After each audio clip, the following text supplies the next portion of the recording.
다윗의 밧세바 사건은 대부분의 성도들에게 매우 안타까운 일로 기억되고 있는 성경의 기사입니다. 다윗은 훌륭하고 위대한 사람인데 골리앗을 물리치고 사울 왕을 살려주며 사울과 요나단의 죽음을 애도한 참으로 기가 막힌 하나님의 사람입니다. 그러나 어쩌다가 밧세바 사건을 일으키는 바람에 그 명성에 먹칠을 하게 되는, 그래서 그 후에 생애가 흐지부지 끝나는 그런 생으로 많은 성도들이 기억을 하고 있는 인물입니다. 그러나 지난번에도 말씀드렸듯이 이 문제는 그렇게 간단한 문제가 아닙니다. 왜냐하면 오늘 본문과 같이 다윗과 밧세바 사이에서 난 아이는 죽습니다. 그것은 당연한 일입니다. 그것은 불륜이고 범죄이며 그것은 수치고 과오입니다. 그러나 그 다음에 바로 그 두 사람 사이에서 다른 아들을 주시고 그 아들이 솔로몬이며 그의 이름은 여디디아라는 하나님의 사랑을 입은 자라는 놀라운 이름으로 불리우는 아이가 태어납니다. 마태복음 1장 신약을 여는 시작이 아브라함과 다윗의 자손 예수 그리스도의 족보입니다. 그 나열되는 족보 속에 솔로몬이 등장하는데 그 솔로몬은 다윗은 우리야의 아내에게서 솔로몬을 낳고입니다. 밧세바도 아니고 우리야의 아내에게서입니다. 참으로 수치스럽고 잊을 수 없는 그 부끄러운 기록을 남깁니다. 그러나 우리가 아는 대로 예수의 오심은 부끄러운 일도 아니고 당연히 실망스러운 일도 될 수가 없고 예수의 오심이 그런 족보를 통하여 오신다는 사실은 우리로 하여금 밧세바 사건을 다시 보게 합니다. 거기에는 죽음이 있으며 동시에 부활이 있다는 사실에 놀라게 되고 그 둘이 어떻게 그 모순이 연결이 되는지 이해할 필요를 느끼게 되는 것입니다. 우리 모두가 회개 기도를 어떻게 합니까? 이번 일만 용서해 주시면 다시는 죄를 짓지 않겠습니다라고 하지 않습니까?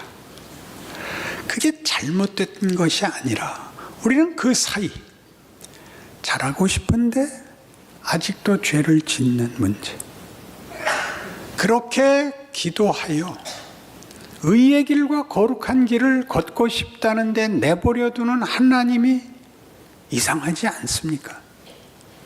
여기에 문제가 풀리지 않는 바람에 우리의 회개는 쳇바퀴를 돌고 우리의 구원은 기쁨과 소망으로 나가지를 못하는 것입니다.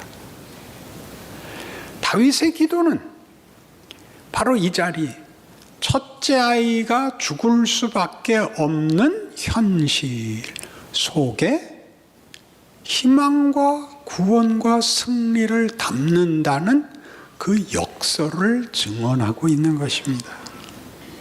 이것이 기독교 복음이 가르치는 것입니다.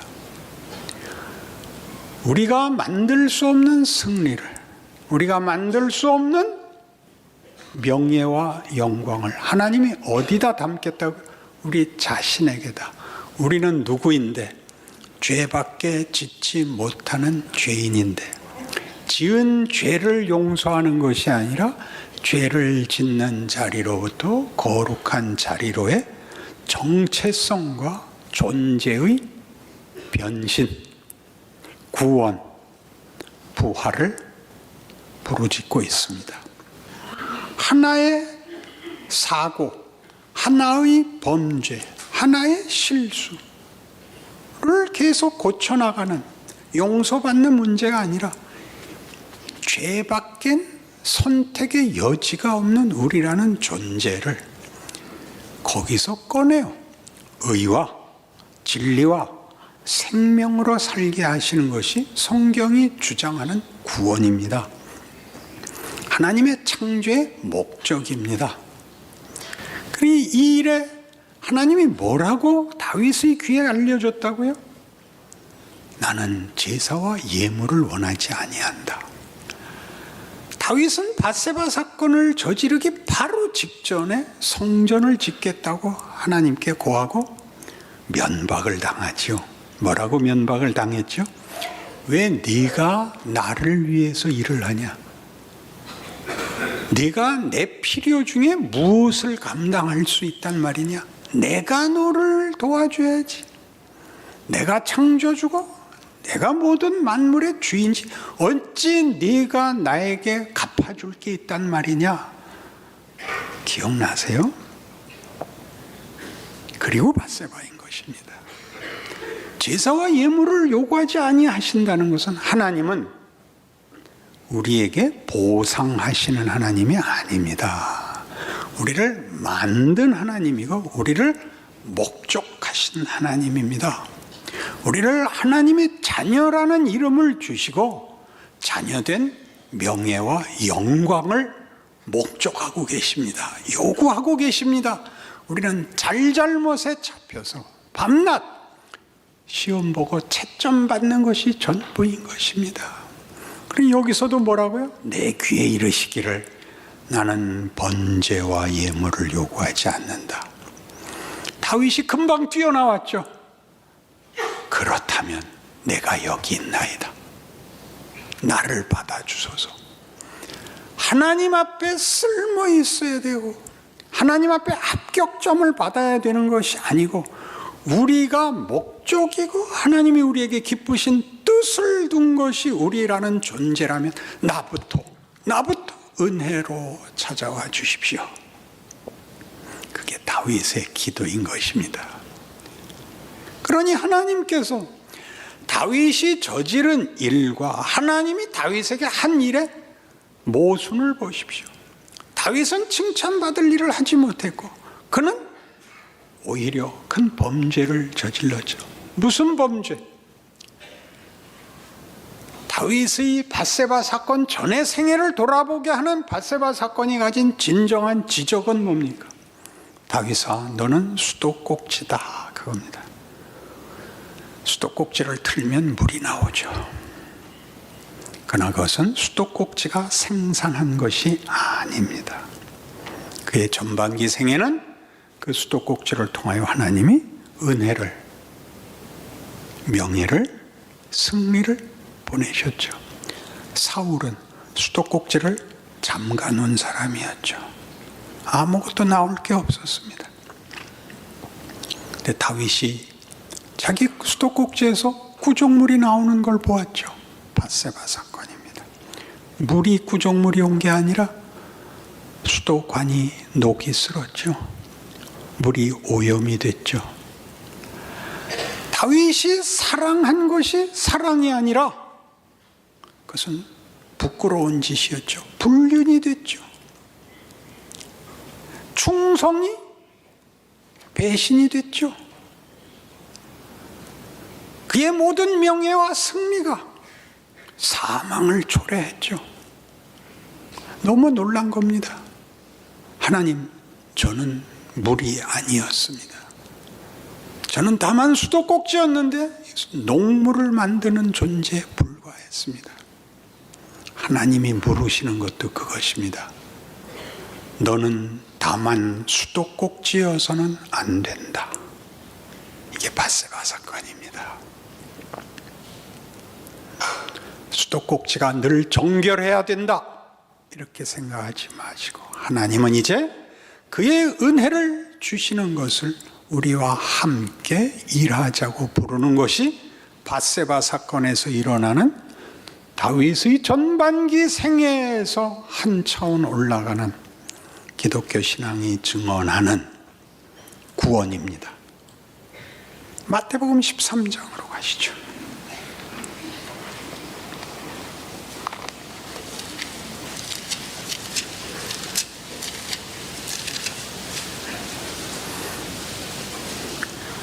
마태복음 13장 1절.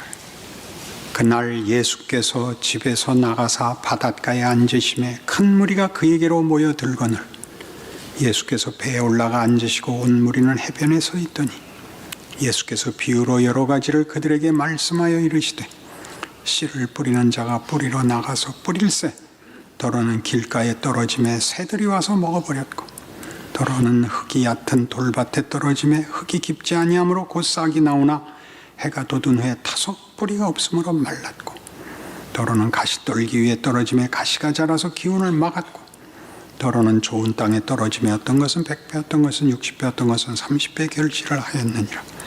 귀 있는 자는 들으라 하시니라. 제자들이 예수께 나와 이르되 어찌하여 그들에게 비유로 말씀하시나이까. 대답하여 이르시되 천국의 비밀을 아는 것이 너희에게는 허락되었으나 그들에게는 아니 되었나니 무릇 있는 자는 받아 넉넉하게 되되 없는 자는 그 있는 것도 빼앗기리라. 그러므로 내가 그들에게 비유로 말하는 것은 그들이 보아도 보지 못하며 들어도 듣지 못하며 깨닫지 못함이니라. 이사야의 예언이 그들에게 이루어졌으니 일렀으되 너희가 듣기는 들어도 깨닫지 못할 것이요 보기는 보아도 알지 못하리라. 이 백성들의 마음이 완악하여져서 그 귀는 듣기에 둔하고 눈은 감았으니 이는 눈으로 보고 귀로 듣고 마음으로 깨달아 돌이켜 내게 고침을 받을까 두려워함이라 하였느니라. 그러나 너희 눈은 봄으로 너희 귀는 들음으로 복이 있도다. 내가 진실로 너희에게 이르노니 많은 선지자 의인이 너희가 보는 것들을 보고자 하여도 보지 못하였고 너희가 듣는 것들을 듣고자 하여도 듣지 못하였느니라. 이상한 비유입니다. 너무나 뻔한 얘기입니다. 제자들이 당황했죠. 이런 뻔한 말씀을 하시다니. 옥토가 되면 많은 결실을 하는 것이 사실입니다. 길가나 돌짝밭이나 가시떨기에서 결실할 수 없는 것도 사실입니다. 그것이 무슨 기가 막힌 비유며 그것이 무슨 이사야를 보낼 때의 예언이겠습니까? 보아도 들어도 깨닫지 못하는 그 무슨 이런 비유를 예수님이 하신다 말입니까? 아주 중요한 핵심은 이겁니다. 예수 그리스도가 오셨다는 사실이죠. 우리가 부르지 않았고 우리가 만들지 않았습니다. 하나님이 직접 오셔서 사망에 갇혀 무덤을 열고 부활하심으로 무덤 위에 부활이라는 열매가 되십니다. 여러분 다 아는 사실입니다. 어디에? 길가와 돌짝밭 가시떨기에 불과한 황무지, 무엇이 날 수 없는 척박한 곳에 열매와 꽃이 생기는 것입니다. 그것이 기독교가 말하는 내용이죠.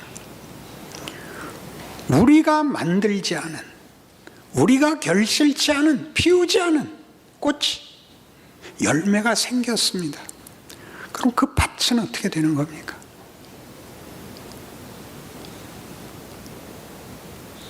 장미꽃이 핀 땅은 장미꽃밭이라 그러고 백합화가 핀 땅은 백합화 땅이라 그럽니다. 이 문제는 우리로서는 이해가 되지 않는 것입니다. 우리가 만들지 않았으니까요. 우리가 원하지도 않았으니까요. 그러나 일어났습니다. 누가 일으켰습니까? 하나님이 하십니다. 이 일은 이미 구약에서 예언이 되어서 이사야 35장에 이렇게 이사야를 읽을 때마다 신기하게 생각했던 하나님의 꿈으로 기쁘신 목적으로 생생하게 기록되어 있습니다. 이사야 35장.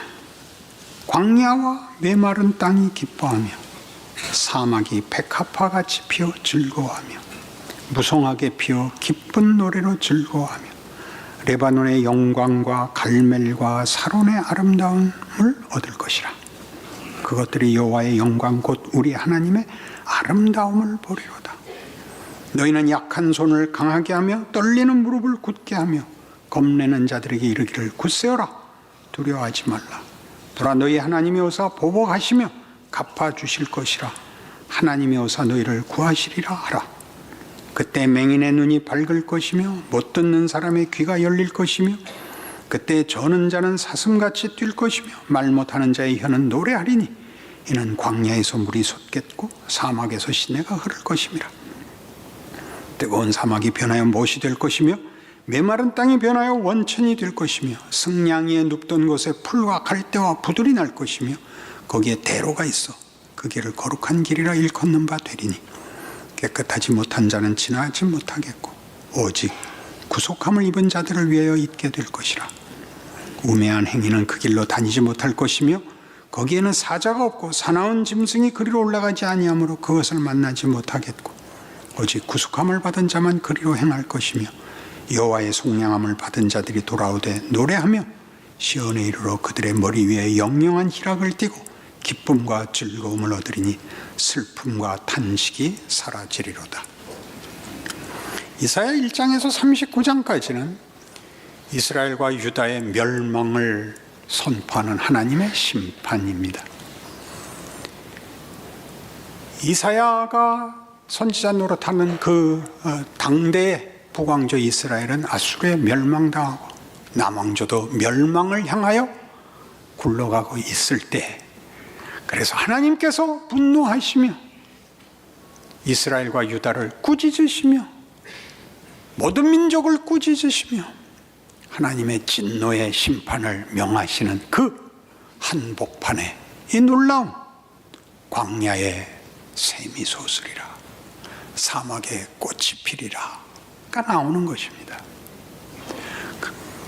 만들 수 없는 곳에 가장 뛰어난 영광과 복이 넘쳐날 것을 선언하신 그대로 하나님은 우리가 저지른 잘못과 우리가 만들 수 없는,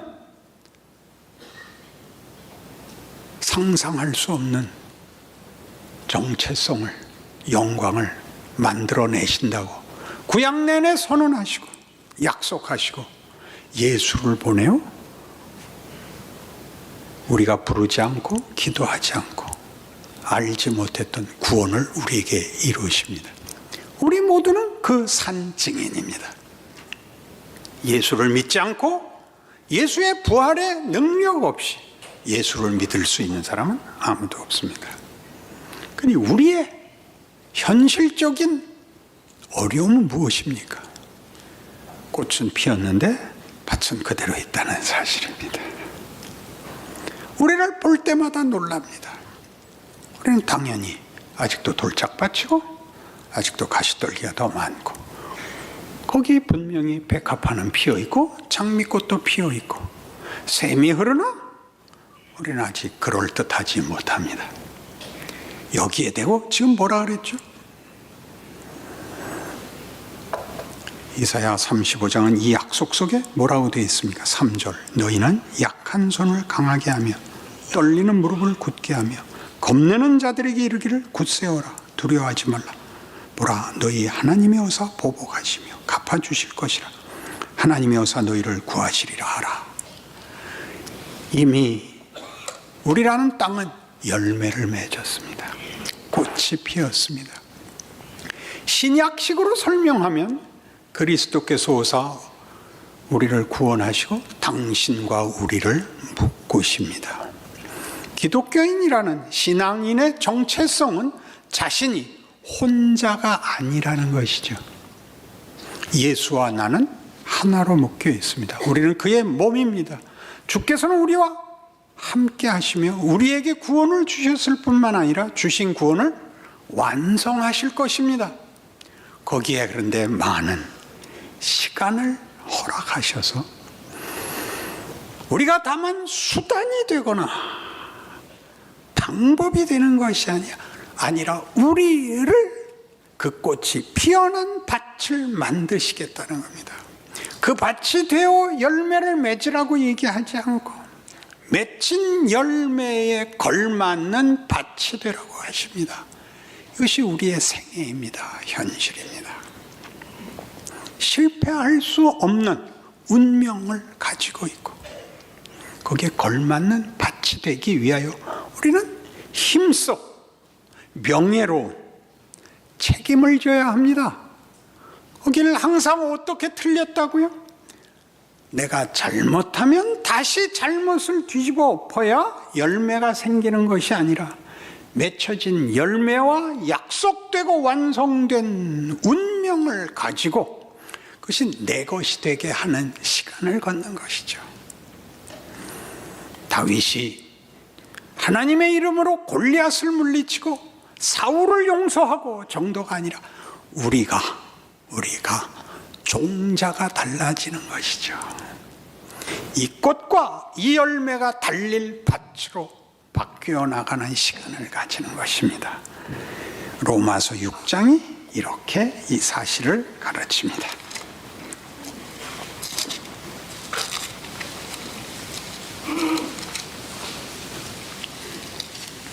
로마서 6장 1절. 그런즉 우리가 무슨 말을 하리요? 은혜를 더하게 하려고 죄에 거하겠느냐? 그럴 수 없느니라. 죄에 대하여 죽은 우리가 어찌 그 가운데 더 살리요? 무릇 그리스도 예수 앞하여 세례를 받은 우리는 그의 죽으심과 합하여 세례를 받은 줄 알지 못하느냐? 그러므로 우리가 그의 죽으심과 합하여 세례를 받음으로 그와 함께 장사되었나니 이는 아버지의 영광으로 말미암아 그리스도를 죽은 자 가운데서 살리심과 같이 우리로 또한 새 생명 가운데서 행하게 하려 함이라. 만일 우리가 그의 죽으심과 같은 모양으로 연합한 자가 되었으면 또한 그의 부활과 같은 모양으로 연합한 자도 되리라. 기독교 신앙을 어렵게 하는, 혼돈시키는 가장 중요한 대목이죠. 하나님의 사람으로 거듭났는데 왜 아직도 죄를 져야 하는가? 하나님이 죄 안 짓는 완벽한 인간을 왜 주시지 않는가? 그리고 어차피 모든 것이 은혜로 말미암는 것이라면 뭐 때문에 속 썩고 살아야 하는가? 이가 문제입니다. 다윗의 역사적 사건은 바로 이 문제에 대한 기록이 됩니다. 그가 밧세바 사건을 저지르고 깨달은 게 뭐죠? 나는 생명을 아름답게 만들 수가 없습니다. 나에게는 명예가 없습니다. 내가 할 수 있는 건 아무리 잘해봤자 흠을 내지 않고 손해보게 하지 않는 것 외에는 할 수 있는 게 없습니다. 아무것도 안 해야 됩니다. 나는 없는 편이 최선입니다. 하나님이 다윗에게 뭘 줬다고요? 솔로몬을, 여디디아를 줍니다.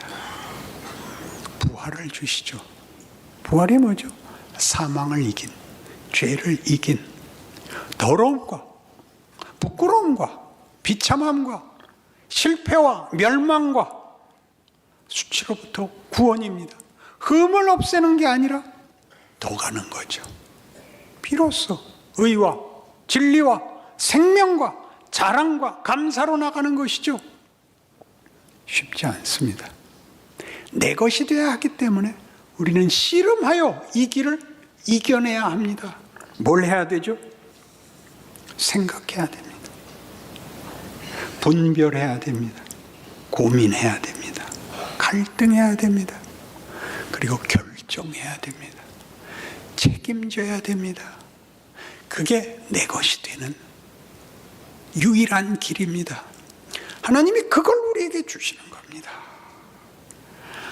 아무 짓도 안 하면 되는 것은 말이 안 되는 것입니다. 그건 인격도 아니며 그것은 가치 있는 존재일 수가 없습니다. 물건에 불과한 것입니다. 다윗이 겪은 인생이 무엇인지를 이해하십시오. 왜 밧세바 사건은 저질러가지고 그렇게 문제를 해결하려고 하는 건 말이 안 되는 것입니다. 여러분 모두가 그렇게 하지 않습니까? 하나님, 내가 그때 그 친구들 만나기 싫다고 내 발을 분질러 달라고 기도하지 않았습니까? 왜 그걸 멀쩡하게 걸어가서 나로 하여금 사고를 치게 했을까? 이건 얼마나 어리석은 기도입니까? 학교에 가지 않아도 되고 공부하지 않아도 되고 숙제도 없고 실패도 없고 못난 짓도 없고 그렇게 그냥 돌이고 그냥 나무고, 하나님은 인격자며 우리를 사랑하십니다. 우리에게 믿음을 요구하십니다. 인격적인 문제입니다. 살아서 고민하며 한숨 짓고 매일 하루씩 나아지셔야죠. 하나님의 창조와 보내신 예수와 십자가를 그렇게 외면하시면 안 되는 거죠. 하나님의 일하시는 진정성으로 걸맞는 답을 해내는 여러분의 인생을 걸으십시오. 여러분 자신의 생애, 여러분의 경우, 여러분의 조건에서 신앙인은 어떻게, 무엇이 크는가? 뭐가 하나님을 닮는 것이며 뭐가 십자가의 길인가? 기도란, 로안 윌리엄스의 책에 의하면 기도란 인간성의 자라남이랍니다. 무슨 인간성? 신자의 인간성. 깊이 기억하셔서 여러분의 삶을 명예로 책임지시는 귀한 인생 되시기를 바랍니다.